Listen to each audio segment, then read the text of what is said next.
Hello everyone, welcome to Chetan Bharat Learning and welcome to lecture number 27 in which we'll cover poverty and inclusive growth. छोटा सा topic है, जल्दी ही खत्म होने वाला टॉपिक है, तो इसको हम फटाफट से कर लेते हैं, फिर आगे के लेक्चर्स हम देखेंगे जो हमारे इकोनॉमिक्स के होंगे, इंफ्रास्ट्रक्चर वगैरह। ऑलराइट, तो आज हम करेंगे पॉवर्टी एंड इंक्लूसिव ग्रोथ और उसमें सबसे पहले हम देखेंगे इंक्लूसिव ग्रोथ का कॉन्सेप्ट। फिर पॉवर्टी से रिलेटेड कुछ इंपॉर्टेंट टर्म्स होंगे जिनके बारे में आपको पता होना चाहिए, वो देख लेंगे। ऑलराइट, तो देखते हैं हम what will we cover in this lecture. सबसे पहले तो हम देखेंगे कॉन्सेप्ट ऑफ इंक्लूसिव ग्रोथ और सस्टेनेबल डेवलपमेंट का कॉन्सेप्ट क्या है। दो ये हम ऑलमोस्ट कर चुके हैं, जो हमारा सेकंड लेक्चर था नेशनल इनकम अकाउंटिंग का, उसमें हम ये दोनों कॉन्सेप्ट्स ब्रीफ में देख चुके हैं, बट फिर भी आज थोड़ा डिटेल में देखेंगे what do we mean by inclusive growth and sustainable development. Clear?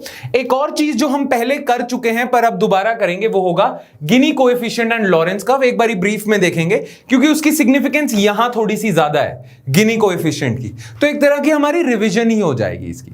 फिर हम पॉवर्टी पे आ जाएंगे, what do we mean by poverty, concept of poverty क्या है और कुछ पॉवर्टी लाइन एस्टिमेट्स क्या हैं। ठीक है, और एंड में हम देखेंगे गवर्नमेंट ने क्या क्या इंटरवेंशंस किए हैं, क्या क्या इनिशिएटिव्स लिए हैं इंडिया में पॉवर्टी एलिविएट करने के लिए, खत्म करने के लिए। Alright, so without further ado let's begin with the concept of inclusive growth. Now inclusive growth का मतलब क्या है, what do we mean by inclusive growth. Growth का मतलब तो आपको पता चल गया, ग्रोथ यानी कि इकोनॉमिक ग्रोथ, है ना, कि जीडीपी आपकी बहुत रैपिडली बढ़ती जा रही है, ये तो हो गया आपका growth, economic growth. But inclusive growth का मतलब क्या होगा। हमारे प्रधानमंत्री ने एक स्लोगन दिया था जिसका नाम जो ऐसे है, सबका साथ सबका विकास। राइट, सबका साथ सबका विकास मतलब कि हमारे कंट्री में ग्रोथ तो हो, विकास तो हो, पर सबका हो, कोई उससे एक्सक्लूड ना हो जाए। देखो, जब हम जीडीपी मेजर करते हैं ना, जब हम इकोनॉमिक ग्रोथ पे फोकस कर रहे होते हैं, तो हमारे कंट्री में अगर टॉप 10% लोग भी रिच हो रहे हो ना, टॉप 10% अल्ट्रा रिच हो रहे हो, ठीक है, टॉप 10% पॉपुलेशन आपकी इकोनॉमी की बहुत ज्यादा वेल्थ प्रोड्यूस कर रही हो, तो जीडीपी तो आपकी तब भी बढ़ेगी, बट वो इंक्लूसिव ग्रोथ नहीं होगी, क्योंकि उस केस में जो बॉटम 90% है वो वहीं का वहीं है ना।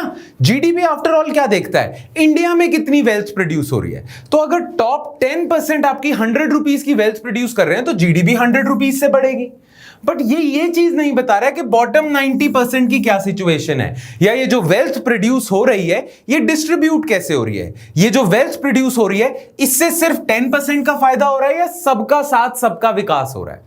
राइट, इसीलिए गवर्नमेंट्स का फोकस सिर्फ इकोनॉमिक ग्रोथ पे नहीं होता है, गवर्नमेंट्स का फोकस इंक्लूसिव ग्रोथ पे भी होता है।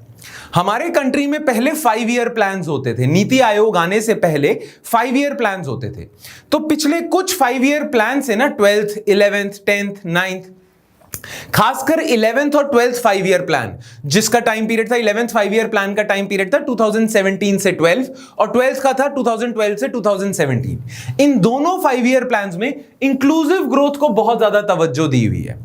इंडिया में इंक्लूसिव ग्रोथ को तवज्जो देने का रीजन पता क्या है, इंडिया में वेल्थ तो प्रोड्यूस हो रही है, आफ्टर ऑल पीपीपी टर्म्स में India is the 3rd largest economy, तो one of the biggest economy in the world है। येट इंडिया में कई ऐसे एरियाज हैं जहां तक ये डेवलपमेंट पहुंची नहीं है, यानी कि इंडिया में इकोनॉमिक ग्रोथ तो ठीक ठाक हुई है, इंडिया ग्रो भी करा है, पर ये ग्रोथ के बेनिफिट सब तक नहीं पहुंचे हैं। इंडिया में कुछ ऐसे रीजन्स भी हैं, बहुत सारे ऐसे रीजन्स हैं जिनका ह्यूमन डेवलपमेंट इंडेक्स या ह्यूमन डेवलपमेंट इंडेक्स का स्कोर सब सहारन अफ्रीकन कंट्रीज जैसा भी है। राइट, तो इसीलिए कुछ रीजन्स तो इंडिया में बहुत बुरे चल रहे हैं, कुछ रीजन्स अल्ट्रा डेवलप हो रहे हैं, इसी वजह से इंडिया में इनइक्वालिटी बहुत ज्यादा है। कुछ लोगों के पास इतनी ज्यादा वेल्थ है कि उन्होंने 3rd लार्जेस्ट इकोनॉमी बना दिया आपको, पर कुछ लोगों पे इतनी कम वेल्थ है कि अफ्रीकन कंट्रीज भी क्या होंगी, इसी वजह से इनइक्वालिटी है। इसी वजह से 11th 5 ईयर प्लान में ही गवर्नमेंट ने डिसाइड कर लिया था कि ग्रोथ तो हमारा ऑब्जेक्टिव है, बट इंक्लूसिव ग्रोथ हमारा ऑब्जेक्टिव है, सबका साथ सबका विकास होगा। दो ये स्लोगन सबका साथ सबका विकास 11th 5 ईयर प्लान में नहीं आया था, 2014 के बाद आया था, but nonetheless inclusive growth term 2007 में ही 11th 5 ईयर प्लान में आ गया था। यानी कि सबका साथ सबका विकास टर्म तो नहीं यूज किया, पर मतलब हमारा वही था कि हम सबको साथ लेके चले, इकोनॉमिक ग्रोथ हो तो सारे हिंदुस्तान के लिए हो, टॉप 1%, टॉप 10% के लिए ना हो। ऑलराइट, तो ये बेसिक सा आइडिया है इंक्लूसिव ग्रोथ का। बाकी कुछ फैक्ट्स हैं वो पढ़ लेते हैं, ठीक है। The agenda for inclusive growth was envisaged in the 11th five-year plan, which not only intended faster growth, but a growth process which ensures broad-based improvement in quality of life of people. ठीक है, faster growth तो हमारा agenda रहा है, but 11th five-year plan से आपने पूरा agenda बताया है इंक्लूसिव ग्रोथ का भी, कि इंक्लूसिव ग्रोथ में सिर्फ रैपिड इकोनॉमिक ग्रोथ नहीं हो रही, पर ओवरऑल सबकी एक क्वालिटी ऑफ लाइफ में एनहांसमेंट है, बेटर होगा। Clear? Inclusive growth brings special focus on poor, SC, STs, OBCs, minorities and women. जो हमारे देश के subaltern sections है ना, subaltern section, जो नीचे का तबका है, subaltern sections को उठाना inclusive growth के एजेंडा में होता है। हमारे कंट्री में जो रिच टॉप 1% या 10% है वो तो ग्रो कर ही रहे हैं, उनके पास सारी फैसिलिटीज भी आ रही हैं, पर बॉटम 90% भी तो हमारे देश का हिस्सा है, तो उन पे टारगेटेड फोकस रखना इंक्लूसिव ग्रोथ का पार्ट है। ऑलराइट, तो इसीलिए ये जो हमारे कंट्री में पिछड़े सेक्शंस हैं उनका नाम लिखते हुए उन पे टारगेटेड फोकस करते हुए ही इंक्लूसिव ग्रोथ की जा सकती है। ऑलराइट, तो अब हम देख लेते हैं फटाफट से एलिमेंट्स ऑफ इंक्लूसिव ग्रोथ क्या है, क्योंकि आपके सिलेबस का हिस्सा है। आपके GS 3 में जो सिलेबस आप देखोगे, मेंस का सिलेबस, उसमें इंक्लूसिव ग्रोथ वर्ड मेंशन्ड है। ठीक है, तो हमें यह जानना चाहिए कि इंक्लूसिव ग्रोथ के क्या क्या कॉन्स्टिट्यूएंट्स हैं, यानी कि कौन सी गवर्नमेंट की स्कीम्स या गवर्नमेंट के कौन से स्टेप्स इंक्लूसिव ग्रोथ का पार्ट होंगे। For that we need to know elements of inclusive growth, तो वो देख लेते हैं। ठीक है, अगर आप रैपिड इंप्लॉयमेंट जनरेट कर रहे हो तो आप इंक्लूसिव ग्रोथ की तरफ जा रहे हो, क्योंकि अगर आपकी इंप्लॉयमेंट जनरेशन होगी तो जो डिफरेंट लोअर सेक्शंस है वो भी जॉब्स लेंगे और वो भी अपनी क्वालिटी ऑफ लाइफ बेटर कर सकते हैं। तो employment generation is part of inclusive growth. Agricultural development is part of inclusive growth. क्यों? क्योंकि एग्रीकल्चर है एक रूरल एक्टिविटी, और ये तो हम जानते हैं कि रूरल इंडिया अर्बन इंडिया से क्वालिटी ऑफ लाइफ के मामले में थोड़ा पीछे है। राइट, ये बॉटम 90% की तरफ आता है। तो एग्रीकल्चर डेवलप करोगे तो रूरल एरिया डेवलप होगा, रूरल एरिया डेवलप होगा तो रूरल पॉपुलेशन डेवलप होगी। Right, then social sector development, ये तो ऑब्वियस सी बात है, पता ही था कि ये इंक्लूसिव ग्रोथ का पार्ट ही होगा। सोशल सेक्टर डेवलपमेंट हो गई, जैसे आपके हेल्थ फैसिलिटीज आप प्रोवाइड कर रहे हो नीचे के सेक्शंस को भी, रूरल एरियाज में भी स्कूल फैसिलिटी, स्किल डेवलपमेंट वगैरह वगैरह, ये सोशल सेक्टर डेवलपमेंट में है। Then equitable distribution of income, equitable distribution of income भी पार्ट है आपके इंक्लूसिव ग्रोथ का। यानी कि गवर्नमेंट की पॉलिसी पता क्या होनी चाहिए? Government under its fiscal policy should tax the rich और मनी एक्सपेंडिचर करना चाहिए पुअर पे।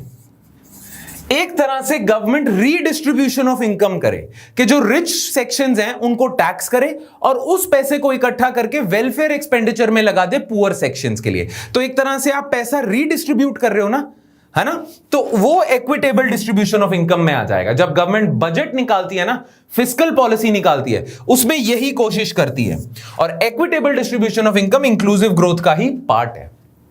क्लियर? देन एनवायरमेंट प्रोटेक्शन, बहुत सारी ऐसी कम्युनिटीज हैं जो एनवायरमेंट पे डिपेंड करती हैं, बहुत सारे ट्राइबल्स ऐसे हैं जो एनवायरमेंट पे डिपेंड करते हैं, अपना लाइवलीहुड एनवायरमेंट से चलाते हैं। बहुत सारे हिल एरियाज के पीपल हैं, जो हिमालयन पॉपुलेशंस हैं, वो अपने एनवायरमेंट पे अपना वो चलाते हैं। बहुत सारी कोस्टल पॉपुलेशन है, जो कोस्टल पॉपुलेशन है वहां पे फिशरमैन कम्युनिटी है। अगर फिशरीज ही सस्टेनेबल नहीं रहती, अगर फिशरीज ही खत्म हो जाती हैं, तो वो फिश क्या करेंगे? अगर सी लेवल राइज हो जाता है तो वो बेचारे जो कोस्टल फिशरमैन कम्युनिटी है वो वल्नरेबल हो जाते हैं। पर हम तो चाहते हैं सबका साथ सबका विकास, इसीलिए वो लोअर तबके की पॉपुलेशन जो एनवायरमेंट पे डिपेंड कर रही है उनका भी तो ख्याल रखना है, और उनके ख्याल के लिए आप एनवायरमेंट प्रोटेक्शन करते हो। ठीक है, नेक्स्ट, रिड्यूस रीजनल डिस्पैरिटीज। अब रीजनल डिस्पैरिटीज मतलब जियोग्राफिक डिस्पैरिटीज, कि हमारे कंट्री में कुछ ऐसी स्टेट्स हैं जो बहुत बुरा परफॉर्म कर रही हैं इकोनॉमिकली, जिन्हें हम बीमारू स्टेट्स भी कह देते हैं, यूपी, बिहार, वेस्ट बंगाल, आपका उड़ीसा वगैरह। और कुछ एरियाज हैं जो हाईली एडवांस्ड हैं। मुंबई रीजन हो गया, सदर्न रीजन हो गया, इंडस्ट्रियल रीजन, ठीक है, नॉर्थ के कुछ एरियाज हो गए, दिल्ली के आसपास के एरियाज। तो इस वजह से ना हमारे कंट्री में रीजनल डिस्पैरिटीज बहुत है। कुछ एरियाज बहुत डेवलप कर रहे हैं, कुछ एरियाज बिल्कुल डेवलप नहीं कर रहे। तो ये सबका साथ सबका विकास तो नहीं हुआ, तो इसीलिए reducing regional disparities. Then industrial development, क्योंकि इंडस्ट्रियल डेवलपमेंट होगी तो ही तो एम्प्लॉयमेंट जनरेशन होगी, ये तो हम इंडस्ट्री के चैप्टर में कर ही चुके हैं। और एंड में है पॉवर्टी रिडक्शन, इस पे भी फोकस, पॉवर्टी रिडक्शन पे भी अगर टारगेटेड फोकस हो तो भी इंक्लूसिव ग्रोथ का ही वो पार्ट होता है। ऑलराइट, ठीक है, तो इतना ही है इंक्लूसिव ग्रोथ में। अब हम आ जाते हैं सस्टेनेबल डेवलपमेंट पे। सस्टेनेबल डेवलपमेंट का मतलब क्या है? अगेन, नाम में ही सारी बात छुपी हुई है। डेवलपमेंट का मतलब इकोनॉमिक डेवलपमेंट, पर सस्टेनेबल डेवलपमेंट का मतलब यह है कि फ्यूचर जनरेशंस के लिए भी कुछ रिसोर्सेज छोड़ देना ताकि वो भी डेवलप कर सके, आपकी डेवलपमेंट सस्टेन कर सके। फॉर एग्जाम्पल, अगर इंडिया अभी ग्रो करता है 10% से, 10% का जीडीपी ग्रोथ रेट दिखाता है इंडिया, पर वो 10% का जीडीपी ग्रोथ रेट जनरेट करने के लिए ना इंडिया अपनी रिसोर्सेज बुरी तरह कंज्यूम करता जा रहा है, अपनी रिसोर्सेज बहुत ज्यादा कंज्यूम करता जा रहा है, वाटर बहुत ज्यादा कंज्यूम करता जा रहा है, वाटर खाली कर रहा है, फॉसिल फ्यूल्स खाली करते जा रहे हैं, एनवायरमेंट पोल्यूट करते जा रहे हैं, ठीक है, ग्लोबल वार्मिंग करते जा रहे हैं, पर वो सारा करके आप 10% की इकोनॉमिक ग्रोथ जनरेट कर रहे हो, ठीक है। अब ये सस्टेनेबल फॉर्म ऑफ डेवलपमेंट नहीं है। क्यों नहीं है? क्योंकि आज तो आप सारी रिसोर्सेज को पोल्यूट करके, रिसोर्सेज ओवर यूटिलाइज करके इतना ग्रोथ रेट कर रहे हो, पर फ्यूचर में अगर आपकी रिसोर्सेज पोल्यूट हो जाएं और रिसोर्स खाली हो जाएं तो फ्यूचर में आप इतना ग्रोथ रेट नहीं जनरेट कर सकते। आप अपने प्लैनेट को फ्यूचर जनरेशंस के लिए बिल्कुल ही खराब हाल में छोड़ रहे हो ताकि वो ग्रो नहीं कर पा रहे। तो आपकी ये जो ग्रोथ है ये सस्टेनेबल नहीं है, ये शॉर्ट टर्म ग्रोथ है, पर फ्यूचर में जब प्लैनेट ही एग्जॉस्ट कर दिया आपने तो फ्यूचर जनरेशंस के लिए ग्रोथ का पोटेंशियल ही नहीं छोड़ा। तो सस्टेनेबल डेवलपमेंट पता है क्या कहता है? सस्टेनेबल डेवलपमेंट कहता है कि डेवलप करो अपने आप को, इकोनॉमिक ग्रोथ दिखाओ अपनी, बिल्कुल सही है, होनी चाहिए इकोनॉमिक ग्रोथ, पर ऐसे होनी चाहिए कि फ्यूचर जनरेशंस भी ग्रो कर सके। प्लैनेट बर्बाद नहीं छोड़ना फ्यूचर जनरेशंस के हाथ में। ग्रो करो, पर ऐसे ग्रो करो कि your growth is sustainable so that even future generations can sustain themselves. For example, अभी आपको इकोनॉमिकली ग्रो करने के लिए एनर्जी रिक्वायरमेंट्स हैं, आपको एनर्जी चाहिए, और करंटली हम एनर्जी लेते हैं फॉसिल फ्यूल से, राइट ना। फॉसिल फ्यूल से दो नुकसान होते हैं, एक तो आपके फॉसिल फ्यूल्स फाइनाइट हैं, कभी ना कभी खत्म हो जाएंगे, और दूसरा फॉसिल फ्यूल्स आपके पोल्यूशन करते हैं, ग्लोबल वार्मिंग करते हैं, राइट। इसी वजह से प्लैनेट नुकसान में आ रहा है। नाउ डेवलपमेंट तो कहता है कि एनर्जी लाओ, चाहे कहीं से लाओ, फॉसिल फ्यूल से लाओ, कहीं से भी लाओ, बट सस्टेनेबल डेवलपमेंट कहता है कि फॉसिल फ्यूल से एनर्जी ना लाओ, एनर्जी का कोई रिन्यूएबल सोर्स देखो, जैसे सोलर एनर्जी से एनर्जी प्रोड्यूस करो, सोलर एनर्जी से ही सारी चीजें करो, विंड एनर्जी यूज करो इलेक्ट्रिसिटी के लिए, इलेक्ट्रिक कार्स यूज करो जो सोलर एनर्जी से इलेक्ट्रिसिटी प्रोड्यूस कर रहे हैं, राइट। तो सस्टेनेबल, ये तो एक एग्जांपल है सस्टेनेबल डेवलपमेंट का, यानी कि आप डेवलपमेंट करो, डेवलपमेंट के लिए जो एनर्जी चाहिए वो यूज करो, पर वो सस्टेनेबल सोर्सेज से करो। Make sense? तो sustainable development actually marries economic growth with environment protection. Environment को प्रोटेक्ट करना और ग्रो करना दोनों को साथ मिला दो तो आपको सस्टेनेबल डेवलपमेंट का कॉन्सेप्ट मिलता है, ठीक है। अब इस कॉन्सेप्ट की थोड़ी सी हिस्ट्री देख लेते हैं, क्या है सस्टेनेबल डेवलपमेंट के कॉन्सेप्ट की हिस्ट्री। मीटिंग ह्यूमन डेवलपमेंट, ये तो डेफिनेशन होगी, meeting human development while at the same time sustaining the ability of natural systems to provide the natural resources and ecosystem services upon which the economy and society depends. कि एक आप planet को sustain कर सकते हो, ठीक है, ecosystem services का मतलब जैसे ये अर्थ ही आपको कुछ सर्विसेज दे रही है जिससे आपकी इकोनॉमी चल पा रही है। अगर अर्थ का सिस्टम बिगड़ जाए ना तो ग्रेप्स ना उगे, ग्रेप्स ना उगे तो वाइन ना बने, वाइन की इकोनॉमी गिर जाएगी, फ्रूट्स की इकोनॉमी गिर जाएगी, राइट। ये अर्थ भी तो कुछ चीजें दे रही है आपको, नेचुरल रिसोर्सेज इकोनॉमी चलाने के लिए, तो ये सारी चीजों को प्रिजर्व करते हुए डेवलप करो, right. One of the first uses of the term, मतलब ये टर्म सस्टेनेबल डेवलपमेंट कब यूज हुआ था पहली बारी? In the contemporary sense was used by Club of Rome in 1972। Club of Rome ने एक रिपोर्ट पब्लिश करी थी जिसका नाम था लिमिट्स टू ग्रोथ, ठीक है, उसमें पहले सस्टेनेबल डेवलपमेंट का नाम लिया गया था। Alright, In 1987, the United Nations World Commission on Environment and Development released the report Our Common Future। 1987 में एक और report I Our Common Future, जिसे ब्रंटलैंड रिपोर्ट भी कहते हैं, क्योंकि ब्रंटलैंड कमीशन ने ये रिपोर्ट लिखी थी Our Common Future। तो उसमें भी सस्टेनेबल डेवलपमेंट का पूरा चार्ट आउट करा था क्या होना चाहिए। क्लियर? नाउ वैसे ही ना 2015 में पूरे वर्ल्ड के लिए कुछ सस्टेनेबल डेवलपमेंट गोल्स दिए गए हैं।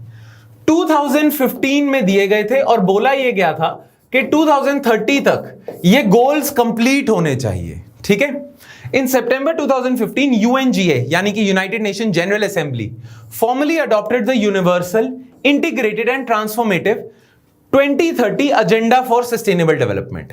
अब इस एजेंडा में they gave 17 sustainable development goals adopt किए थे जो सारी कंट्रीज को फॉलो करना है till 2030। A set of 17 sustainable development goals were adopted in this agenda with 169 targets between them. In goals में कुछ targets भी थे कि 2030 तक जीरो हंगर होनी चाहिए, 2030 तक renewables इतने यूज होने चाहिए, 2030 तक women empowerment ऐसी होनी चाहिए, ऐसे ऐसे कुछ targets दिए हुए थे। infant mortality rate इतना कम होना चाहिए, maternal mortality rate, ये targets है। तो 169 targets से 17 goals दिए गए थे। The goals are to be implemented and achieved in every country from 2016 to 2030. This is to be operated under UNDP. UNDP stands for United Nations Development Program. ठीक है, तो ये आपका सस्टेनेबल डेवलपमेंट का कॉन्सेप्ट हो गया, उसकी हिस्ट्री हो गई और कुछ हमने देख लिया सस्टेनेबल डेवलपमेंट गोल्स के बारे में। सस्टेनेबल डेवलपमेंट गोल्स हैं क्या? ये 17 सस्टेनेबल डेवलपमेंट गोल्स क्या हैं? ये सारे के सारे आपको याद रखने की जरूरत नहीं है एक एक करके कि कौन सा नंबर 1 है, कौन सा नंबर 2 है। बस आपको ना कॉन्टेक्स्ट में आइडिया होना चाहिए कि जब बात कर रहे हैं कि गवर्नमेंट लेके आई है एक प्रोग्राम जिसका नाम है जननी शिशु सुरक्षा कार्यक्रम। गवर्नमेंट एक प्रोग्राम लेके आई है, ये गवर्नमेंट प्रोग्राम इसलिए लेके आई है ताकि government sustainable development goal number 4 achieve कर सके। ऐसे याद होना चाहिए, पूरे 17 के 17 ऐसे नहीं याद होने चाहिए। ठीक है, चलो तो हमारा सस्टेनेबल डेवलपमेंट भी हो गया। फटाफट से ये भी देख लेते हैं जो हम कर चुके हैं ऑलरेडी, लॉरेंस कर्व या गिनी कोएफिशिएंट। हमें पता ही है कि ये लाइन ऑफ परफेक्ट इक्वालिटी है, ये रेड वाली लाइन लॉरेंस कर्व है। और गिनी कोएफिशिएंट क्या होता है? Area under A divided by area under A plus B. Right, अगर आपका गिनी कोएफिशिएंट की वैल्यू 0 के पास है तो आपकी इकोनॉमी में इक्वालिटी की सिचुएशन ज्यादा है, अगर वो 1 के पास है तो इनइक्वालिटी ज्यादा है। और ये जो गिनी कोएफिशिएंट का स्केल है ये आपकी इकोनॉमी में इकोनॉमिक इनइक्वालिटी मेजर करता है और इसका स्केल 0 से 1 के बीच में ट्रैवल करता है। राइट, 0 हुआ तो इकोनॉमिक इक्वालिटी ज्यादा है, 1 हुआ तो इकोनॉमिक इनइक्वालिटी ज्यादा होगी। Alright, make sense? ठीक है, चलो अब हम बात करते हैं पॉवर्टी के बारे में। नाउ पहले कुछ ये जो पॉइंट्स यहां पे लिखे हैं उसे देख लेते हैं, कुछ बैकग्राउंड डिस्कस कर लेते हैं, मतलब कि पढ़ लेते हैं पहले, फिर पॉवर्टी को थोड़ा और डिटेल में देखेंगे। ठीक है, पहली लाइन क्या लिखी हुई है? Poverty is a huge problem in India as we guys already know, all know. ठीक है, कि पॉवर्टी बहुत बड़ी प्रॉब्लम है और इसी से जूझ रही हैं सारी सरकारें। 1950 से लेके अब तक सारी सरकारें इंडिया में पॉवर्टी से जूझती आ रही हैं। That means poverty is a huge issue in India. According to recent Oxfam report titled Reward Work Not Wealth, एक रिपोर्ट आई थी Oxfam इंटरनेशनल की जिसमें बताया गया था कि the richest 1% in India cornered 73% of the wealth generated in the country। ये जो Oxfam इंटरनेशनल की रिपोर्ट थी ना, Reward Work Not Wealth, ये ना बता रही थी कि इंडिया में इनइक्वालिटी की क्या सिचुएशन है। और उन्होंने पता क्या बताया? उन्होंने बताया कि जो टॉप 1% है ना, टॉप 1%, उन्होंने एक साल में जो वेल्थ जनरेट हुई थी उसका 73% उन्होंने कॉर्नर किया था। दैट मींस टॉप जो इंडिया में मान लो अगर 100 रुपए वेल्थ जनरेट हुई थी ना एक साल में, तो 73 रुपीज टॉप 1% के पास चले गए थे और बाकी बॉटम 99% के पास सिर्फ 27% गया है। You can well imagine the level of inequality in the country. जो बड़े बड़े रईस लोग हैं उन्होंने ही वेल्थ ज्यादा से ज्यादा अपने पास रख ली है। Clear? Besides, 67 crore Indians comprising the poorest half, that means bottom 50% आपके saw their wealth rise by a meager 1%। जो बॉटम 50% है उनकी वेल्थ सिर्फ 1% से बढ़ी है। ठीक है, बाकियों की टॉप 1% की 73% से। तो इनइक्वालिटी बहुत ज्यादा है। हमारा लॉरेंस कर्व बहुत ज्यादा बेंट होगा, हमारा गिनी कोएफिशिएंट बहुत ज्यादा 1 के क्लोज होगा। नाउ यू नो, है ना, क्योंकि अब आपको पता है लॉरेंस कर्व और गिनी coefficient. Anyway, India was ranked at 62nd position on the Inclusive Development Index. Now ये पता होना चाहिए आपको, क्योंकि अगेन यूपीएससी ये पूछ लेता है which of the following report is released by which of the Inclusive Development Index is released by which of the following organizations। 4 option दे देंगे, तो आपको ये रिपोर्ट्स और उनके पब्लिश करने वाली बॉडीज के बारे में पता होना चाहिए। तो एक ना रिपोर्ट है या इंडेक्स आता है इंक्लूसिव डेवलपमेंट इंडेक्स, वो निकालता है वर्ल्ड इकोनॉमिक फोरम। ठीक है, तो इंक्लूसिव डेवलपमेंट इंडेक्स जो वर्ल्ड इकोनॉमिक फोरम ने निकाला था 2018 में, उसने इंडिया को 62nd पोजीशन दी थी। मतलब इंडिया 62nd रैंक पे आता है as far as inclusive development is concern. तो बहुत पुअर परफॉर्मेंस है इंडिया की। ठीक है, अच्छा ये 2018 के स्टैटिस्टिक्स हैं। जैसे ही नई इंक्लूसिव डेवलपमेंट इंडेक्स आती है हम उसे ना करंट अफेयर्स में कवर कर लेंगे। Clear? Now inclusive development index किस बेसिस पे स्कोर निकालता है? मतलब इंक्लूसिव डेवलपमेंट इंडेक्स कंट्रीज को रैंक कर रहा है, और रैंक कैसे कर रहा है? उनको कुछ स्कोर एलोकेट कर रहा है। नाउ स्कोर किस बेसिस पे एलोकेट कर रहा है वो देखते हैं। Inclusive development index basically ranks countries on the basis of 3 pillars. अब वो 3 पिलर्स कौन से हैं? ग्रोथ एंड डेवलपमेंट के बेसिस पे, इंक्लूजन कितनी है, और इंटरजेनरेशनल इक्विटी। ये बड़ा इंपॉर्टेंट वर्ड है। I would encourage you guys to use this word in your mains answer as well. काफी अच्छा वर्ड है ये, इंटरजेनरेशनल इक्विटी। देखो अभी तो हमने बात करी थी ना इंक्लूसिव ग्रोथ में कि इक्विटेबल डिस्ट्रीब्यूशन ऑफ इनकम होना चाहिए, राइट? एक तो होता है इक्वल डिस्ट्रीब्यूशन ऑफ इनकम, एक होता है इक्विटेबल डिस्ट्रीब्यूशन ऑफ इनकम। ना दोनों में फर्क क्या है? देखो इक्वल डिस्ट्रीब्यूशन ऑफ इनकम का मतलब सब में बराबरी से बांट दिया, यानी कि सबको इक्वल मिला। अगर 100 रुपए 10 लोगों में बांटने हैं तो आपने हर इंसान को 10 रुपए दिए, that is equal distribution. Equitable distribution का मतलब जस्टिफाइड डिस्ट्रीब्यूशन होनी चाहिए। इक्विटेबल मतलब किसी को जितना वो डिजर्व करता था उससे ज्यादा नहीं मिलना चाहिए, उससे कम नहीं मिलना चाहिए। जो जितना डिजर्व करता था उसको उतना मिलना चाहिए। नाउ अगर 100 रुपए डिस्ट्रीब्यूट कर रहे हो 10 लोगों में, तो आप देखोगे कि किस इंसान ने कितना काम करा है। जिसने ज्यादा काम करा उसे 20 रुपए भी मिल सकते हैं, और जिसने बहुत ही कम काम करा उसे 5 रुपए भी मिल सकते हैं। That would be equitable distribution. Equal distribution तो एग्जैक्ट वाटर टाइट इक्वल दे दिया। इक्विटेबल डिस्ट्रीब्यूशन का मतलब होता है कि जस्टिफाइड डिस्ट्रीब्यूशन करिए, उसमें बहुत ज्यादा इनइक्वालिटी नहीं है।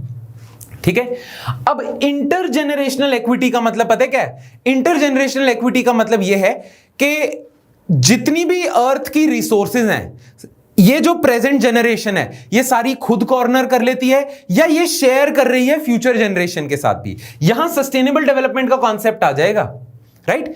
इंटरजेनरेशनल इक्विटी का मतलब यह है कि फ्यूचर जनरेशंस और प्रेजेंट जनरेशन प्लैनेट को शेयर कर रहे हैं। ऐसा नहीं है कि करंट जनरेशन अर्थ को पूरा एग्जॉस्ट कर लेता है, सारी रिसोर्सेज यूटिलाइज कर लेता है, वो इंटरजेनरेशनल इक्विटी नहीं होगा। Intergenerational equity means that you are sharing these resources with आने वाली जनरेशंस एज वेल, उनके लिए भी इनफ छोड़ देते हो, राइट? तो ये एनवायरमेंटल प्रोटेक्शन को देखता है। तो इंटरजेनरेशनल इक्विटी फ्यूचर जनरेशंस के लिए, इंक्लूजन, ग्रोथ एंड डेवलपमेंट, इस पे बेस्ड है ये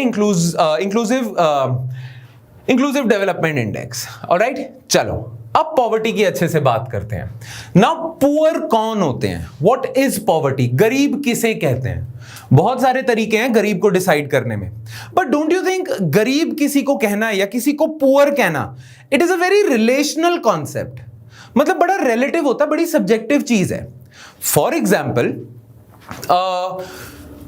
I am doing okay for my self, मेरे आसपास के लोगों के हिसाब से मैं शायद गरीब नहीं होऊंगा। जो मेरे आसपास के लोग हैं, मैं नॉर्मल इंसान हूं, मिडिल क्लास हूं, बट अंबानी जी के लिए तो मैं गरीब हूं, राइट? Make sense? कुछ ऐसे बनी बात। It's a very relational concept. किसी के लिए कोई इंसान गरीब हो सकता है और बाकियों के लिए वही सेम इंसान अमीर भी हो सकता है। It's a very relative concept. Poor कौन है? कईयों के लिए मैं गरीब हो सकता हूं, बहुत ही रिच लोगों के लिए। कईयों के लिए मैं अमीर भी हो सकता हूं जो बहुत ही गरीब है, राइट? अब poverty is a very relational term generally, but India अगर पॉवर्टी एलिविएशन प्रोग्राम्स चाहता है अच्छे से इंप्लीमेंट हो, अगर इंडिया चाहता है कि इंडिया में पॉवर्टी कम हो, तो सबसे पहले तो इंडिया को पुअर आइडेंटिफाई करने पड़ेंगे, राइट? आप पुअर को पहले आइडेंटिफाई करोगे तभी तो उन्हें गरीबी से हटाओगे, पॉवर्टी से उन्हें हटाओगे, राइट? नाउ पुअर आइडेंटिफाई करना बहुत बड़ी प्रॉब्लम है। अब गवर्नमेंट रिलेशनल पे नहीं चलेगी, गवर्नमेंट ऐसे थोड़ी चलेगी कि देखो अंबानी के हिसाब से ये गरीब है पर इन लोगों के हिसाब से अमीर है, तो गवर्नमेंट इसमें तो फंस जाएगी। गवर्नमेंट रिलेशनल कॉन्सेप्ट पे नहीं चल सकती। गवर्नमेंट को प्रॉपर एक ना पॉवर्टी लाइन बनानी पड़ेगी अगर उसे पुअर को आइडेंटिफाई करना है। वो पॉवर्टी लाइन के नीचे जो होगा वो गरीब कंसिडर किया जाएगा, ठीक है, उसे पुअर कंसिडर किया जाएगा, और जो ऊपर है वो रिलेटिवली वेल ऑफ है, राइट? तो अगर गवर्नमेंट को टारगेटेड पॉवर्टी एलिवेशन प्रोग्राम्स करने हैं कि लोगों को गरीबी रेखा से निकालना है, तो पहले गरीबों को आइडेंटिफाई करना पड़ेगा। और वो गवर्नमेंट रिलेशनल कॉन्सेप्ट से नहीं कर सकती कि यार गवर्नमेंट किसके हिसाब से सोचेगी, अंबानी के हिसाब से या गरीबों के हिसाब से, किस हिसाब से सोचेगी, राइट? इसीलिए गवर्नमेंट को एक लाइन बनानी पड़ती है। जैसे गवर्नमेंट ये कह सकती है कि कोई भी इंसान जो 30 रुपीज पर डे से ज्यादा कमा रहा है वो नॉन पुअर है, और जो 30 रुपीज पर डे भी नहीं कमा पा रहा वो पुअर है। तो गवर्नमेंट को ना एक पॉवर्टी लाइन बनानी पड़ती है जिसके बेसिस पे गवर्नमेंट पुअर को आइडेंटिफाई करती है, और फिर जो पुअर आइडेंटिफाई हो गए उनके लिए कुछ वेलफेयर की स्कीम्स लेके आती है, राइट? तो पॉवर्टी लाइन बताना बहुत ज्यादा जरूरी है। क्लियर? बट बहुत सारे लोग पॉवर्टी लाइन का क्रिटिसिज्म भी करते हैं, पर अब क्या करें, यही एक तरीका है पॉवर्टी एलिविएट करना गवर्नमेंट के लिए। पर क्रिटिसिज्म क्या है पॉवर्टी लाइन का? बहुत सारे लोग ये कहते हैं कि पॉवर्टी लाइन भी परफेक्ट तरीका नहीं है, पर इसके अलावा हमारे पास चारा भी नहीं है। जैसे मान लो ये पॉवर्टी लाइन है, और ये पॉवर्टी लाइन है कुछ ऐसे ₹30 पर डे, ठीक है? अब गवर्नमेंट के हिसाब से जो 29 रुपए कमा रहा है, 29 रुपीज पर डे कमा रहा है, वो गरीब है, और जो 31 रुपीज कमा रहा है पर डे वो अमीर है, राइट? तो गवर्नमेंट का जो फोकस होगा वो इस इंसान पे होगा, इस इंसान पे नहीं होगा। बट मैं आपसे सवाल पूछता हूं, क्या इन दोनों में कुछ ज्यादा फर्क है? जो 31 रुपए कमा रहा है क्या वो बहुत वेल ऑफ है 29 रुपए कमाने वाले से? बट सरकार 29 रुपए वाले का साथ दे रही है, उसके लिए वेलफेयर एक्सपेंडिचर कर रही है, इसके लिए तो करेगी नहीं, क्योंकि सरकार इसे गरीब ही नहीं कंसिडर कर रही। तो डोंट यू थिंक ये थोड़ा सा इसके ड्रॉबैक्स भी हैं, है ना? अगर आपने एक पॉवर्टी लाइन बना दी, आपने you have actually drawn a line in sand, ठीक है, एक लकीर अगर आपने खींच ली, तो उस लकीर से जस्ट ऊपर जो है और उससे जो जस्ट नीचे है, एक्चुअली उनकी सिचुएशन प्रिटी सिमिलर है, पर सरकार जनरली किसका दामन थाम रही है? इनका, राइट? तो इनका नाराज होना जायज है। Make sense? तो इसीलिए बहुत सारे लोग कहते हैं कि पॉवर्टी लाइन से के अलावा गवर्नमेंट के पास वैसे तो कोई चारा नहीं है, गवर्नमेंट को कहीं तो लाइन ड्रॉ करनी पड़ेगी अगर सिर्फ पुअर की हेल्प करनी है। पर poverty is not a dichotomy. ये तो डाइकोटमी हो गई ना कि कोई नॉन पुअर है, कोई पुअर है, बस 31 non poor, 29 poor. But poverty एक डाइकोटमी नहीं है, पॉवर्टी एक कंटिन्यूअम है, ठीक है, एक कंटिन्यूअम है, डाइकोटमी नहीं है, दो डिविजन्स नहीं है, सिर्फ बहुत सारी डिविजन्स हैं। As a matter of fact, जो 31 रुपीज पर डे कमा रहा है उसकी सिचुएशन इसके जैसी है, पर जो 8 रुपीज पर डे कमा रहा है उसकी सिचुएशन तो बहुत ज्यादा खराब है। बट सरकार के लिए ये दोनों सेम से हैं, जो 8 रुपए कमा रहा है, जो 29 रुपए कमा रहा है, सेम ही है, राइट? जबकि 29 रुपए वाले की सिचुएशन इसके ज्यादा क्लोज है, इससे बहुत दूर है, राइट? बट सरकार के लिए तो एक ही कैटेगरी है। तो ये जो दो कैटेगरी, ये जो बाइनरी में डालना ना, पुअर नॉन पुअर, इसकी अपनी प्रॉब्लम्स हैं। That is why poverty is a continuum, कि यहां होंगे very very very poor, very very poor, very poor, poor above poverty, ऐसे। और फिर जो 31 रुपीज पर डे कमा रहा है, और जैसे कि अंबानी हो गए, सरकार के लिए तो ये दोनों भी सेम है। पर एक्चुअली सेम है क्या? जो 31 रुपए दिन के कमा रहा है और अंबानी जी, उनमें कोई पैरेलल भी है, उनमें कोई सिमिलैरिटी भी है? बिल्कुल नहीं है। पर सरकार के लिए तो वैसे हो गए, राइट? तो ये जो स्केल है ना, ये कॉन्टिन्यूम है, ये दो कैटेगरी नहीं है, मल्टीपल कैटेगरीज हैं। ये रिच आ जाएगा, सुपर रिच आ जाएगा, सुपर सुपर सुपर रिच आ जाएगा, है ना? Make sense? तो ये ऐसे है, इट्स अ कॉन्टिन्यूम। क्लियर? ठीक है। पर हम पॉवर्टी लाइन फिर भी यूज करते हैं बिकॉज और कोई तरीका नहीं है ना।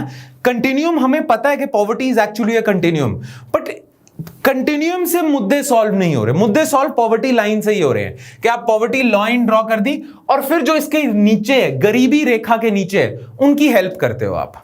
क्लियर? दो, सरकार अपनी तरफ से यह भी कोशिश करती है कि अब सरकार सारा पैसा गरीबी रेखा के नीचे वालों पे ना लगाए, सरकार मिडिल क्लास के लिए भी कुछ बेनिफिट्स लेके आती है, राइट? तो सरकार उस हिसाब से करती है, बट अगेन ये क्रिटिसिज्म है इसका। खैर, identification of poor, it is said that poverty is more of a continuum rather than being two rigid blocks of poor non poor, ये हम देख चुके हैं। There are many sub categories within these blocks also, जो poor भी है ना उनमें भी बहुत ज्यादा कैटेगरीज हैं, ठीक है? अब वो सब कैटेगरीज क्या है?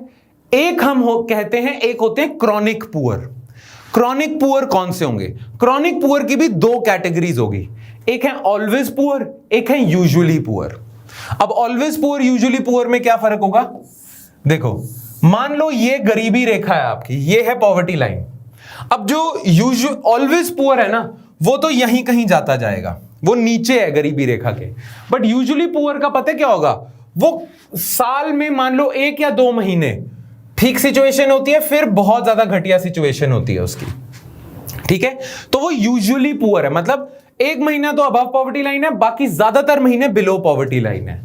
तो ये दोनों usually poor, always poor, chronic poor में आते हैं।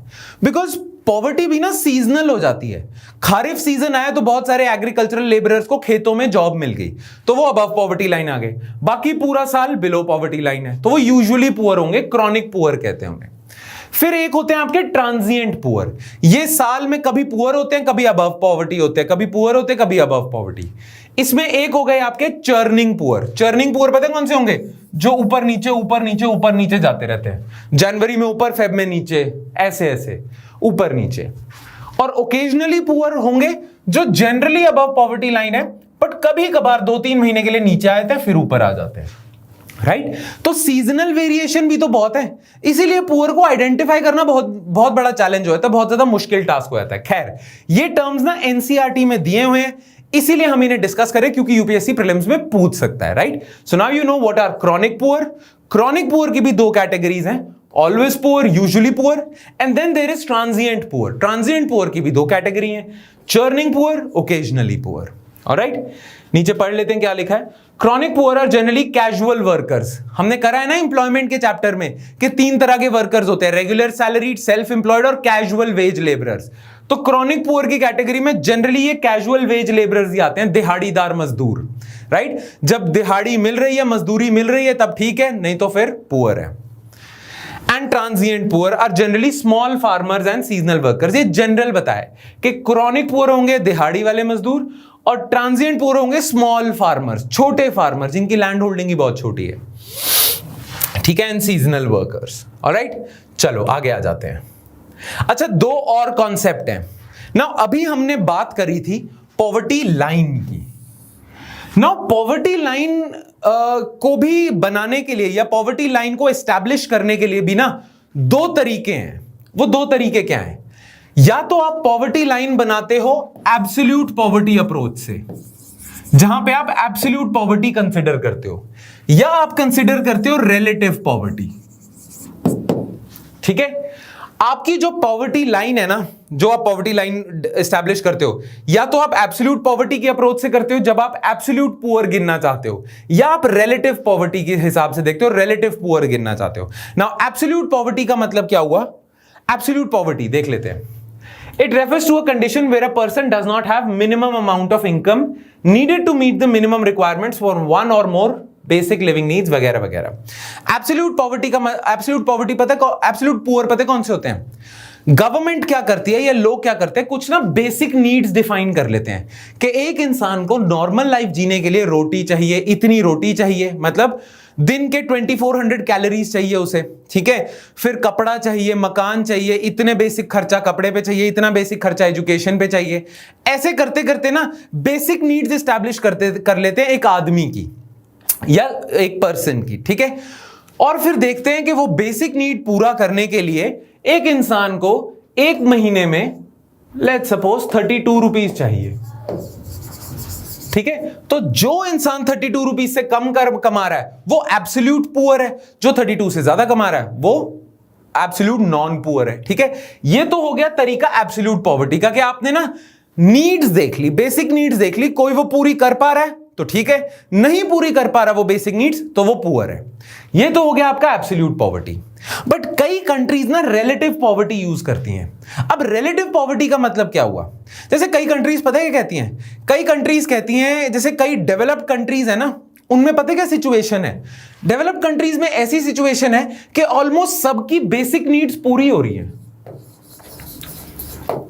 ऑलमोस्ट सारी पॉपुलेशन है ना, जैसे नॉर्वे, स्वीडन वगैरह हो गए, इनके ऑलमोस्ट सारी पॉपुलेशन की बेसिक नीड्स तो पूरी हो रही हैं। इनका इंडिया वाला हाल नहीं है कि ज्यादा बहुत सारी पॉपुलेशन की बेसिक नीड्स भी पूरी नहीं हो रही।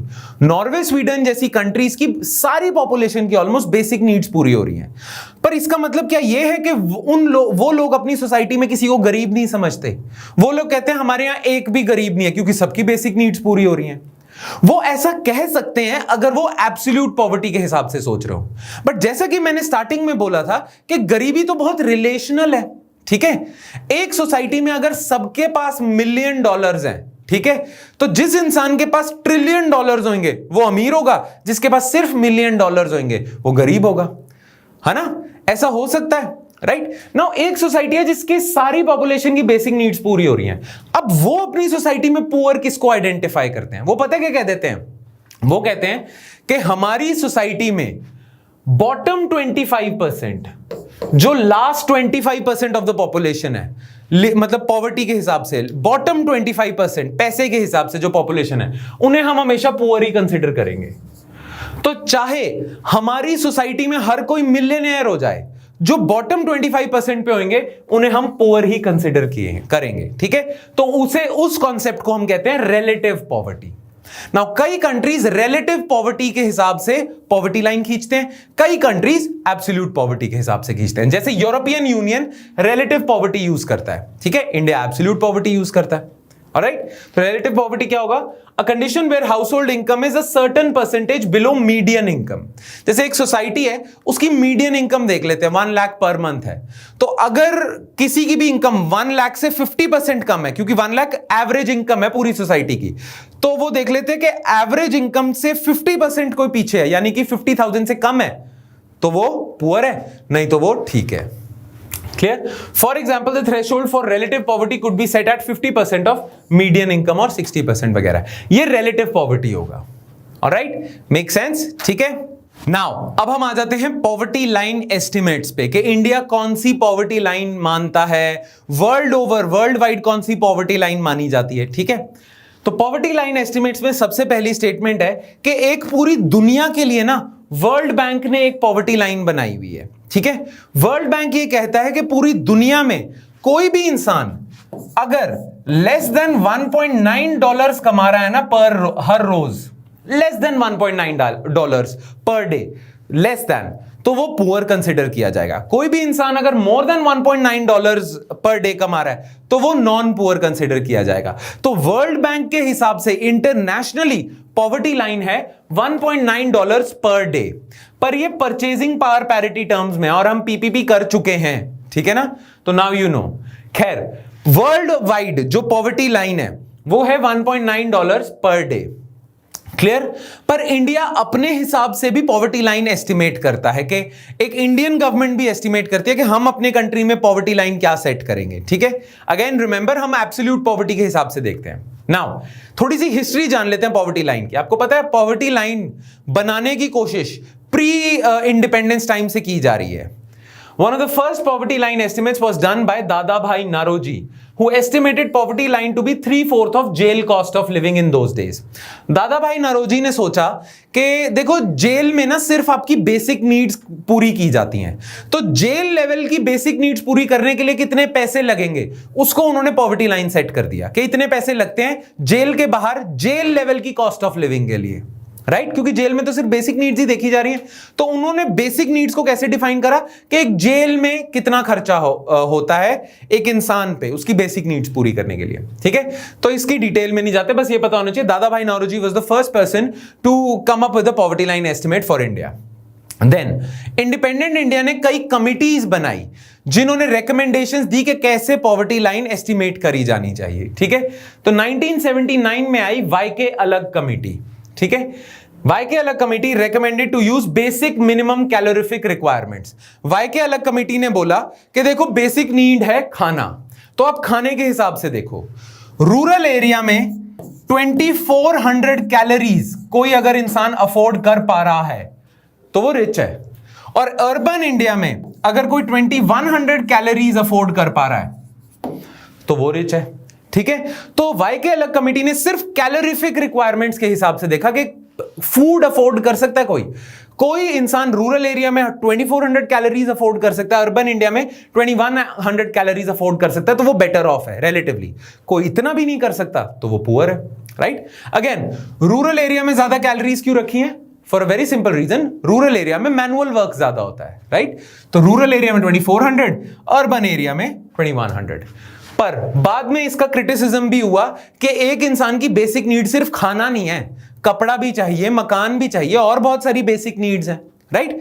तो इसी से जागते हुए सरकार ने एक और कमेटी बिठाई जिसका नाम था लाकड़ावाला कमेटी।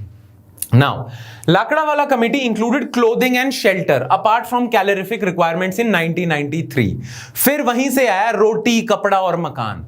पहले सिर्फ रोटी, कैलोरीफिक रिक्वायरमेंट्स को बेसिक नीड्स रख रहे थे, फिर बाद में रोटी, कपड़ा, मकान रखा गया। ऑलराइट, ही एस्टिमेटेड 36.3% एज पुअर। लाकड़ावाला कमेटी की रिकमेंडेशंस के हिसाब से जो पॉवर्टी लाइन सेट की गई ना, उसके हिसाब से पाया गया, लाकड़ावाला कमेटी रिकमेंडेशन के हिसाब से जो पॉवर्टी लाइन आई थी उसके हिसाब से पाया गया कि इंडिया में 36.3% लोग बिलो पॉवर्टी लाइन है, यानी कि पुअर है, ठीक है। ये लाकड़ावाला कमेटी की पॉवर्टी लाइन के हिसाब से। Lakdawala committee also recommended to calculate state specific poverty lines. फिर इसके बाद ना लोगों ने यह माना कि सिर्फ रोटी, कपड़ा, मकान बेसिक नीड्स नहीं है, और बहुत सारी बेसिक नीड्स हैं, और इसी के लिए 2005 में आई Suresh Tendulkar committee. Now in 2005 Suresh Tendulkar committee further added expenditure on education. उन्होंने कहा एजुकेशन भी बेसिक नीड है, हेल्थ, इलेक्ट्रिसिटी, ट्रांसपोर्ट वगैरह वो सब ऐड करा, ठीक है। It moved away from calorific requirement and recommended to use nutritional standards. Plus इन्होंने कहा कि अगर सिर्फ रोटी की भी बात करें ना, तो रोटी में भी हमारा फोकस सिर्फ कैलोरीज पे नहीं होना चाहिए, न्यूट्रिशनल रिक्वायरमेंट्स पे होना चाहिए। सिर्फ हमें कैलोरीज नहीं देखनी चाहिए, हमें देखना चाहिए बंदा इतना ग्राम प्रोटीन अफोर्ड कर पा रहा है, इतने ग्राम कार्बोहाइड्रेट्स अफोर्ड कर पा रहा है, इतना फैट्स अफोर्ड कर पा रहा है। We also want nutritional security apart from food security, right. तो वो बोला था इन्होंने। नाउ इन्होंने जो अपनी रिकमेंडेशंस दी ना, उसके हिसाब से पॉवर्टी लाइन कुछ ऐसे आई थी। On this basis rural poor था उस टाइम में 673 पर मंथ से कम कमाता है वो रूरल पुअर है, और 860 रुपीज पर मंथ से कम कमाता है अर्बन पुअर है, ठीक है। और उस हिसाब से ये पॉवर्टी लाइन जो बना दी तेंदुलकर कमेटी की रिकमेंडेशन ने, उस हिसाब से जो 2011 का सेंसस हुआ ना, तो पाया गया कि इंडिया में पॉवर्टी बिलो पॉवर्टी लाइन लोग हैं 21.9%। तो according to Suresh Tendulkar committee recommendations, it was found in 2011 census counting हुई कि 21.9% of India is below poverty line, ठीक है। बट बहुत सारे लोगों ने ना तेंदुलकर कमेटी को क्रिटिसाइज करा कि इनकी मेथोडोलॉजी, ऐसा थोड़ी हो सकता है कि सिर्फ 21.9% लोग ही पुअर है। बट उसके बाद गवर्नमेंट ने कई कमिटीज तो बिठाई, क्रिटिसिज्म होने के बावजूद तेंदुलकर कमेटी का कमिटीज तो बिठाई, पर गवर्नमेंट ना सेटिस्फाइड नहीं हुई उन कमिटीज के आंसर से। आज भी officially we use Suresh Tendulkar committee's methodology. जो मेथोडोलॉजी 2005 में तेंदुलकर बता गए ना, वही मेथोडोलॉजी यूज कर रहे हैं पॉवर्टी लाइन के एस्टिमेट करने के लिए। There was a huge outcry over Tendulkar Committee's estimate, and thus Rangarajan panel बिठाया गया आपने, was set up to recommend changes in poverty line estimates. Thus Rangarajan committee was appointed which estimate poverty percentage as 29.5%. Rangarajan committee आई, उसने अपने हिसाब से poverty line बताई, तो उसके हिसाब से पता चला इंडिया में इतने कम पुअर नहीं है, इतने हैं 29.5, थोड़े ज्यादा लोग पुअर हैं। उन्होंने पॉवर्टी लाइन थोड़ी रेज कर दी। खैर, गवर्नमेंट ने प्लानिंग कमीशन ने रंगाराजन पैनल तो बिठाया, पर गवर्नमेंट ऑफिशियली इसको नहीं मानती है। कमेटी थी पर ऑफिशियली अभी भी हम तेंदुलकर कमेटी को मानते हैं, ठीक है। अच्छा, बाद में भी जब ये नई एनडीए गवर्नमेंट आई है ना 2014 में, इन्होंने भी सोचा कि तेंदुलकर मेथोडोलॉजी को अपग्रेड किया जाए।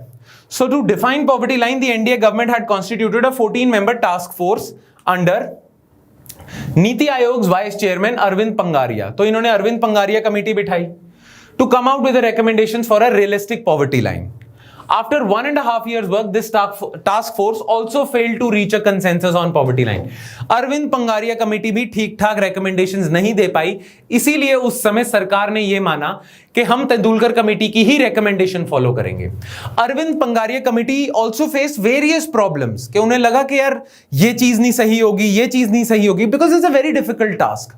ठीक है, इतना easy नहीं है। आप सोच रहे होगे कि क्या एक नंबर ही बोलना है, नहीं, बहुत डिफिकल्ट टास्क है। और Arvind Panagariya committee faced even after 1.5 years face certain problems and it decided कि हम तेंदुलकर कमेटी को ही रेफर करते हैं जब तक हमारे पास कोई बेटर क्राइटेरिया नहीं आ जाता। Alright, to remove any criticism that many poor would be left behind, लोग क्रिटिसाइज कर रहे थे कि अगर आप सिर्फ इतने % लोगों को पुअर कंसिडर कर रहे हो तो बहुत सारे लोग ऐसे हैं जो बिलो 21.9% नहीं आते, उनको तो आप इग्नोर कर दोगे, राइट? तो सरकार ने कहा देखो ये ना हम अपने ट्रैकिंग के लिए यूज कर रहे हैं, बस पॉवर्टी लाइन जो है ना और ये जो नंबर है 21.9%, ये हम अपनी ट्रैकिंग के लिए यूज कर रहे हैं कि हमारे मेथड्स जो हम गवर्नमेंट इंटरवेंशन कर रहे हैं उससे कुछ फर्क पड़ रहा है, पॉवर्टी कम हो रही है या ज्यादा हो रही है, ये सिर्फ हमारे ट्रैकिंग के लिए है। हम बेनिफिट्स में इसे यूज नहीं करेंगे, हम ये नहीं कहेंगे सिर्फ 21.9% पॉपुलेशन को बेनिफिट्स चाहिए। बेनिफिट्स के लिए हमने अलग सेंसस बनाया हुआ है, ये सिर्फ ट्रैकिंग के लिए है, हमें अपनी परफॉर्मेंस मेजर करना है, ठीक है। So to remove any criticism that many poor would be left behind if poverty line as per Tendulkar committee is adopted, NITI Aayog has underlined that it will only be used to track progress, सिर्फ progress track करने के लिए है in combating poverty, rather than identifying the poor for entitlement, यानी कि benefits from the government. All right? For identifying the beneficiary entitlement देने के लिए गवर्नमेंट ने लेके आई थी सोशियो इकोनॉमिक कास्ट सेंसस। तो जिन्हें बेनिफिट्स दिए जाएंगे ना वेलफेयर एक्सपेंडिचर, वो इस बेसिस पे दिए जाएंगे सोशियो इकोनॉमिक कास्ट सेंसस। ये जो तेंदुलकर कमेटी वाली पॉवर्टी लाइन है ये सिर्फ ट्रैकिंग के लिए है। ऑलराइट, बस इतना ही पता होना चाहिए, ठीक है। चलो आगे बढ़ते हैं। अच्छा, जब गवर्नमेंट ढूंढने जाती है कि कौन सा हाउस होल्ड पुअर है पॉवर्टी लाइन के हिसाब से, कौन सा हाउस होल्ड नहीं है, जैसा कि हमने बात करी थी ना एम्प्लॉयमेंट में कि गवर्नमेंट जब सर्वे करेगी, पूछेगी कि आपको कितने दिन जॉब मिली, कितने दिन नहीं मिली, तो गवर्नमेंट को हाउस होल्ड सर्वे करने पड़ते हैं। नाउ हाउस होल्ड सर्वे जब गवर्नमेंट करती है तो गवर्नमेंट पता क्या करती है, उन हाउस होल्ड से पूछती है कि आपके पिछले महीने का क्या क्या खर्चा रहा है और कितना कितना खर्चा रहा है। अगर उनका पिछले 1 महीने का खर्चा इतना था कि उन्होंने अपनी बेसिक नीड्स पूरी कर ली तेंदुलकर कमेटी के अकॉर्डिंग, तो वो अबव पॉवर्टी लाइन होंगे। अगर उनका इतना खर्चा भी नहीं था कि वो बेसिक नीड्स पूरी कर पाए, तो वो बिलो पॉवर्टी लाइन होंगे, ठीक है। तो ऐसे करती है गवर्नमेंट। नाउ ये जो अप्रोच है ना सर्वे करने की, इसके भी 2 तरीके हैं, ठीक है। गवर्नमेंट अगर जाती है और लिस्ट आउट कर देती है देखो ये बेसिक नीड्स हैं, और हाउस होल्ड से पूछती है पिछले 1 महीने में इन सारी बेसिक नीड्स पे आपने कितना खर्चा करा है, तो गवर्नमेंट फॉलो कर रही है यूनिफॉर्म रेफरेंस पीरियड अप्रोच कि पिछले 1 महीने में पास्ट 1 मंथ से आपका कितना खर्चा रहा है, ये सारी बेसिक नीड्स, चाहे वो रोटी हो, कपड़ा हो, मकान हो, एजुकेशन हो, हेल्थ हो, वगैरह वगैरह, ठीक है। ये तो होगी बेसिक यूनिफॉर्म रेफरेंस पीरियड, सारी चीजों का खर्चा पिछले 1 महीने में। पर इसको ना बाद में अपग्रेड किया गया, और अपग्रेड पता कैसे किया गया, अपग्रेड किया गया mixed recall period. Mixed recall period में पता क्या होगा, देखो जो लोगों का खर्चा होता है ना हाउस होल्ड्स का, उसे आप 2 पार्ट्स में डिवाइड कर लेते हो। कुछ होती हैं हाई फ्रीक्वेंसी आइटम जो आपको हर रोज या हर 2-3 दिन में खरीदनी होती है, कुछ होती हैं लो फ्रीक्वेंसी आइटम्स जो आप 6 महीने में एक बार ही खरीदते हो, राइट। हो सकता है क्लोथिंग ऐसी चीज हो सकती है, क्लोथिंग ऐसी हो सकती है कि आपने 6 महीने में एक बार ही खर्चा उस पर, राइट। नाउ अगर आप यूनिफॉर्म रेफरेंस पीरियड मेथोडोलॉजी से जाते हो, मान लो आपने पूछा पिछले 30 दिनों में क्या क्या खर्चा करा है, उस घर ने 2 महीने पहले सबके लिए कपड़े खरीदे थे, राइट, सिर्फ 2 महीने पहले कपड़े खरीदे थे, तो हर महीने तो वो कपड़े खरीद नहीं रहे। तो अगर सिर्फ आप उनसे पिछले 30 दिनों का खर्चा पूछोगे तो उसमें कपड़ों पे खर्चा आएगा नहीं। जब कपड़ों पे खर्चा नहीं आएगा आप उन्हें पुअर कह दोगे, राइट। तो गवर्नमेंट ने डिसाइड करा कि कुछ आइटम्स होती हैं जो हाई फ्रीक्वेंसी होती है, जो जल्दी जल्दी खरीदी जाती हैं। जो आइटम्स जल्दी जल्दी खरीदी जाती है जैसे फूड हो गया, उनके लिए तो रिकॉल पीरियड 30 डेज का रखोगे, पिछले 30 दिन में कितना खर्चा करा है। पर जो हाई फ्रीक्वेंसी आइटम्स है ना, उनके लिए रिकॉल पीरियड, रेफरेंस पीरियड रखो 1 साल। पिछले 1 साल में आपने कपड़ों पे कितना खर्चा करा है, फिर उसे एवरेज निकाल दो आप 12 से डिवाइड करके, हर महीने की एवरेज, राइट। तो मिक्स्ड रिकॉल पीरियड क्या होगा कि आप डिफरेंट आइटम्स के लिए डिफरेंट टाइम पीरियड यूज कर रहे हो। यूनिफॉर्म रेफरेंस पीरियड सारी बेसिक नीड्स के लिए एक ही महीना, एक टाइम पीरियड यूज कर रहे हो, दैट इज 1 मंथ, ठीक है। तो गवर्नमेंट ऑफ इंडिया ना बाद में शिफ्ट हो गई थी 1999-2000 से मिक्स रिकॉल पीरियड से, और एक तरह के अपग्रेडेशन ही थी, ये बेटर मेथडोलॉजी है, ठीक है। तो समझ आ गया mix recall period, uniform reference period का फर्क, बस यही है, ठीक है, बस ये पता होना चाहिए, ओके। चलो अब हम आ जाते हैं गवर्नमेंट ने क्या क्या स्टेप्स लिए हैं पॉवर्टी से कंट्री को निजात दिलाने के लिए, पॉवर्टी एलिविएशन के लिए। नाउ गवर्नमेंट ने जो इंटरवेंशन करी है ना पॉवर्टी एलिविएशन के लिए, उसे आप 3 पार्ट्स में डिवाइड कर सकते हो, ठीक है। ये 3 अप्रोचेस गवर्नमेंट फॉलो करती है पॉवर्टी से, पॉवर्टी एलिविएशन के लिए, ठीक है। एक है ट्रिकल डाउन अप्रोच। सबसे पहले जब हम इंडिपेंडेंस मिला ना, तो फर्स्ट 3-5 ईयर प्लान्स तक हमारा फोकस इसी अप्रोच पे था। ट्रिकल डाउन अप्रोच का मतलब पता है क्या है? ट्रिकल डाउन अप्रोच का मतलब है कि गवर्नमेंट का सारा फोकस होना चाहिए ग्रोथ पे, गवर्नमेंट का सारा फोकस होना चाहिए इंडस्ट्रियलाइजेशन पे, ठीक है। सारा फोकस ग्रोथ पे, सारा फोकस इंडस्ट्रियलाइजेशन पे।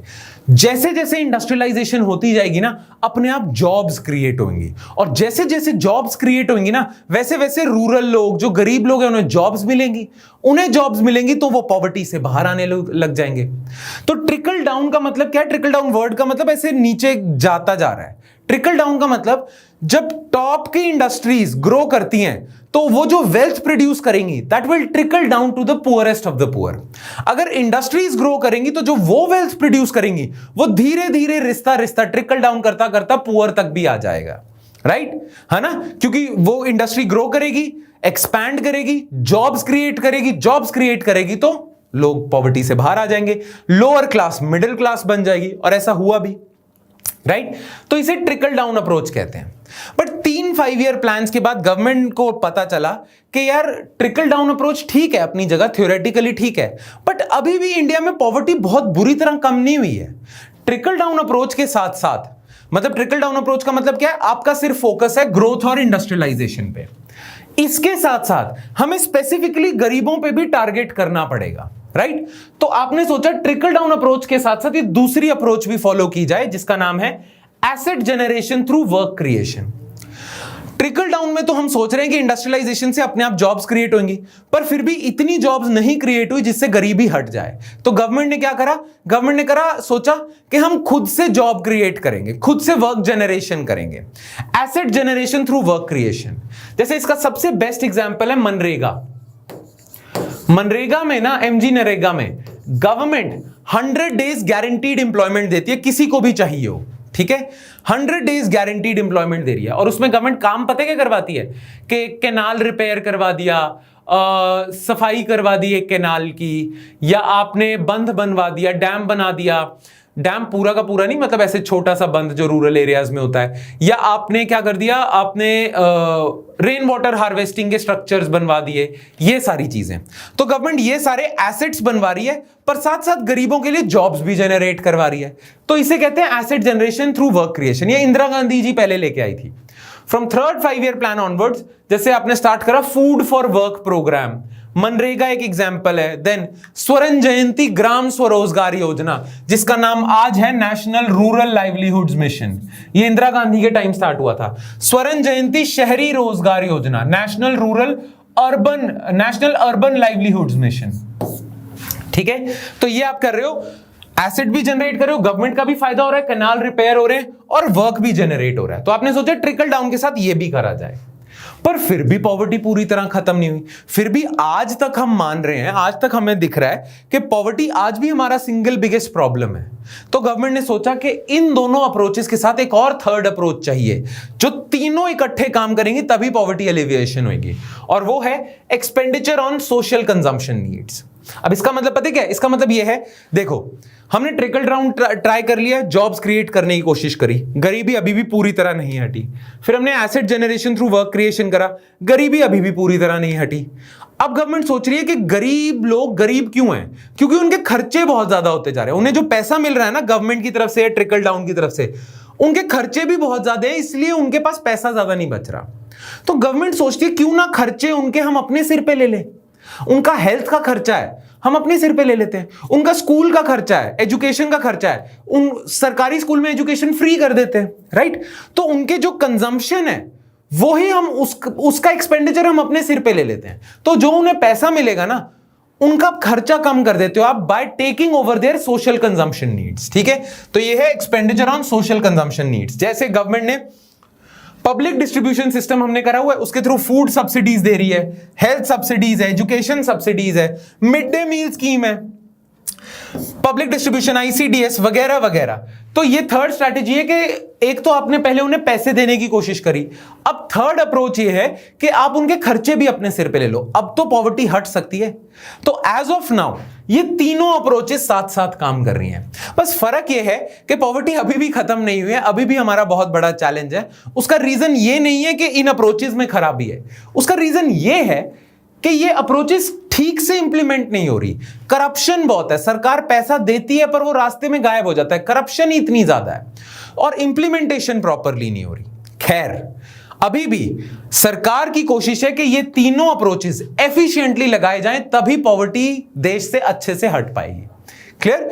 तो ये गवर्नमेंट इंटरवेंशन की एक तरह की कैटेगराइजेशन है। वैसे गवर्नमेंट बहुत सारे प्रोग्राम्स और स्कीम्स चला रही है, वो स्कीम्स हमें रटने की इस लेक्चर में जरूरत नहीं है, वो करंट अफेयर्स में हम देखते रहेंगे।